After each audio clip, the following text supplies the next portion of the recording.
BJP और RSS को target करते हुए देखा होगा, हमेशा मोदी जी और योगी जी को टारगेट करते हुए देखा होगा। तो वीडियो का एंड तक जरूर देखें। अब महामहिम राष्ट्रपति जी आए 4 दिन पे, देखिए क्या करवा रहे हैं। राष्ट्रपति जैसे गरिमा पद को भी अपमान करवा रहे हैं।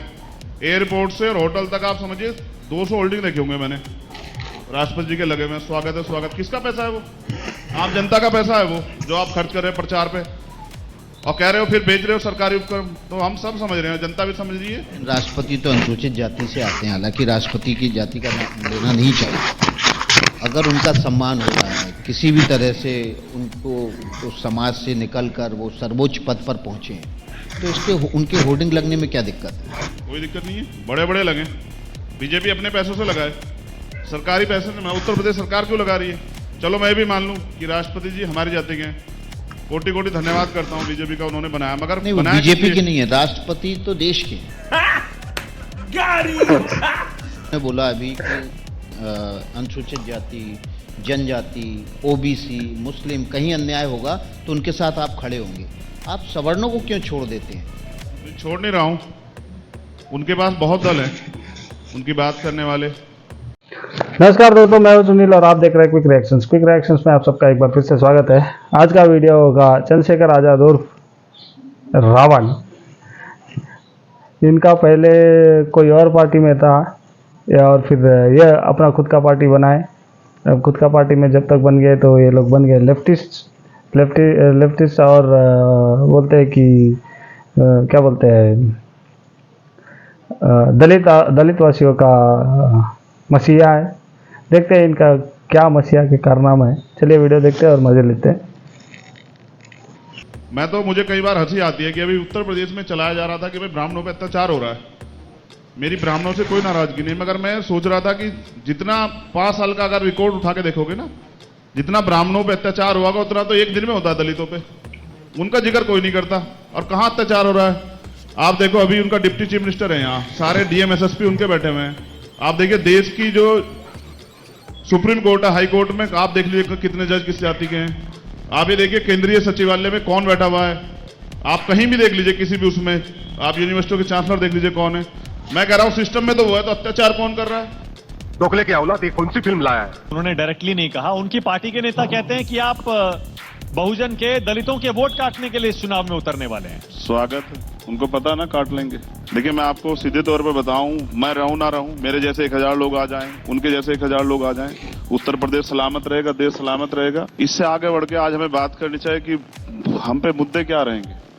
मुद्दों की बात तो तब हो जब आप अपने पत्ते खोलें, आप बताएं कि भाई मैं इतनी सीट पर चुनाव लड़ने वाला हूं, तब तो मुद्दों की बात करें। अच्छा बताइए, क्या चुनाव लड़ना ही राजनीति होती है? विपक्ष क्या होता है राजनीति? चुनाव लड़ना नहीं है तो हराने के लिए जाएंगे। ये भी तो कहेंगे इसको वोट दीजिए, इसको वोट दीजिए। खुद को जिताने के लिए जाएंगे, आजाद समाज पार्टी को ताकत में लाएंगे। हाँ तो लड़ेंगे ना चुनाव, बिल्कुल लड़ेंगे। अरे साहब पार्टी बनाई क्यों, बताइए ना। सवाल ये है कि क्या गठबंधन हो जाएगा तो उत्तर प्रदेश के नौजवानों को रोजगार मिल जाएगा? वो कहते हैं लोकतंत्र है, कहाँ का लोकतंत्र है? आप कौन सी सीट से लड़ने वाले हैं चुनाव, सोचा है कुछ? जहां पार्टी बताएगी, हम तो अनुशासित वर्कर हैं। पार्टी बताएगी। आपकी है, आपको ही बताना है। चंद्रशेखर आजाद को ही खुद बताना है कि चंद्रशेखर आजाद कहां से चुनाव लड़ेंगे, और आप कह रहे हैं पार्टी बताएगी। जिस राजनीति में सिर्फ पैसे वाले हैं, गरीब लोग नहीं है, उसमें कहीं ना कहीं हिस्सेदारी बनानी है। और अब उत्तर प्रदेश की जनता के बारे में सोचना। जो अब देखिए, आप खुद को कांचीराम का चेला बताते हैं ना? बताता हूँ, नहीं हूँ, साबित कर दो नहीं हूँ, आप बता दो। कोई नहीं, वो तो बहन जी तो कहती हैं कि कांशीराम की पार्टी तो बहुजन समाज पार्टी है। राजनीतिक विरासत उनके पास है, राजनीतिक विरासत उनके पास है, सिद्धांतिक विरासत मेरे पास है। कौन से ऐसे मूल्य हैं कांशीराम के जो बहन मायावती ने छोड़ दिए, त्याग दिए, तिलांजलि दे दी, त्याग कर दिया? क्यों आप इतने नाराज हैं? कौन सा मूल्य है बताइए? ये बताइए, मेरे आपके कहने से कोई बदल जाएगा क्या? मैं ये मान के चलता हूं कि जिस बीजेपी की सरकार ने आपको एनएसए लगाकर जेल भेजा था साल भर के लिए, आप उसके साथ तो नहीं जाएंगे चुनाव में? बिल्कुल नहीं जाऊंगा, कभी भी, कभी नहीं, मरते दम तक। क्योंकि राजनीति संभावनाओं का खेल है। जब पुराने कट्टर दुश्मन भी दोस्त बन जाते हैं, बहन जी और अखिलेश भी साथ आ सकते हैं। दो ही तो विचारधारा है, मनुवादी और अम्बेडकरवादी। तो अम्बेडकरवादी विचारधारा अगर उधर चली जाएगी तो कुछ बचेगा ही नहीं, इस देश में एक ही विचारधारा हो जाएगी। अच्छा ओके, बीजेपी के साथ कभी नहीं जाएंगे? नहीं जाएंगे कभी। ओके, आज स्टेटमेंट दे रहे हैं, जिस दिन ये कर दें आप एक बार वो कर देना, हाल तो कर नहीं रहे हैं, पहले बता रहे हैं, जब तक जिंदा है तब तक तो नहीं करेंगे। ठीक है, बहन जी के साथ अब जब लड़ाई एक ही है, बहुजनों की है, दलितों की है, तो फिर साथ तो आ सकते हैं ना। मतलब कह तो विकल्प रहा हूं, खुला है ना। उनसे अगर कह रहा बहन जी हूं। फोन करें, उनसे कह रहा हूं कि अगर वो बहन जी फोन करें, रावण, चंद्रशेखर, जो भी वो बुलाती हैं आपको, कभी मुलाकात हुई है? आप बताते रहिए, आगे बढ़िए, हाँ। आगे बढ़िए। कहें कि आ जाओ मिलना है, आओ चाय पीते हैं, तो जाएंगे या नहीं जाएंगे? जाएंगे ना। बुलाएंगे, चला जाऊंगा। बंद करो, हाथ जोड़ के मैं। भारत सरकार ने आने वाले जनगणना के साथ साथ जातीय जनगणना कराने का भी ऐलान किया है। चंद्रशेखर आजाद, सरकार के इस फैसले पर आपकी पहली प्रतिक्रिया क्या है?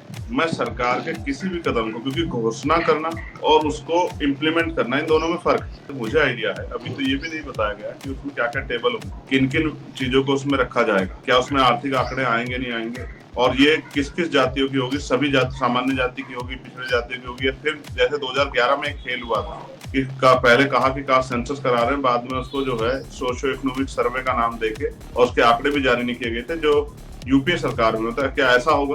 तो अभी ये देखने का विषय है। अभी तो सिर्फ जो है घोषणा की गई। घोषणाएं तो बहुत सारी चीजों की थी। घोषणा तो ये भी हुई थी कि देश जो है विकसित राष्ट्र बन जाएगा, देश जो है हमारी इकोनॉमी जो 5 ट्रिलियन हो जाएगी, बहुत सारी घोषणा होती है। चड्ढा समझाओ इसे, समझाओ। 5 ट्रिलियन इकोनॉमी तो होगा भाई, तुम चिंता मत करो इस बारे में। और नगीना सीट से लोकसभा सांसद चंद्रशेखर आजाद ने महाकुंभ को लेकर एक बयान दिया, जिस पर साधु संतों से लेकर सियासी गलियारों में घमासान छिड़ चुका है। पहले सुनिए जरा कि चंद्रशेखर ने क्या कहा है। किसी को पाप धोने हैं, किसी ने पाप किया वो चला जाए। कोई बताता जो पाप करता है? आपने कोई पाप किया तो आप बता दो किसी को कि आपने पाप किए। तू है कौन रे? ये जो हो रहा है ये भी यही चुनाव आयोग करवा रहा है, जहाँ अरे शिकायत कीजिए, जा रही है लोकतंत्र की। सुना, ये खूबसूरती है, हम आप सबकी जिम्मेदारी है। अस्मिता लूटना खूबसूरती है? नहीं, खूबसूरती ये है कि चुनाव इतना अगर गैग ऑर्डर होता तो हम और आप बात ही नहीं कर पाते, अगर बीजेपी ऐसा चाह रही होती। आप समझो ना, अभी भी तो पैरा है। आप नहीं समझ रहे, अभी भी तो पैरा। क्या कोई, जब इलेक्शन कमीशन की गाइडलाइन है कि पुलिस पर्ची नहीं चेक करेगी, फिर पुलिस बैरिकेडिंग क्यों लगा के खड़ी है गांव में? आपको पता है मीरापुर विधानसभा के 50 दलित मुस्लिम बाहुल्य गांव के बाद फोर्स है। फोर्स का डिप्लॉयमेंट आप देख लो। और फिर हाँ, तो कोई अनैतिक घटना ना घटे इसलिए है। ये नहीं है कि इलेक्शन वोट करने वालों को रोक दे।